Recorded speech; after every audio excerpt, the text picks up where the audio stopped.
霉浆菌它的英文叫做 Mycoplasma， 霉浆菌引起的肺炎叫做 Mycoplasma pneumonia。霉浆菌它是一个介于细菌跟病毒之间的病菌，它是一种非典型的细菌，而由这种非典型的细菌引起的肺炎我们就叫做非典型肺炎，叫 atypical pneumonia。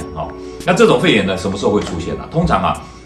我们呼吸道的感染一段时间以后，如果持续的没有好，持续的咳嗽，这个时候你就要想到它会不会是这种非典型的肺炎因为这种霉浆菌它是没有细胞壁的病菌，细菌是一种植物，它是有细胞壁的，可是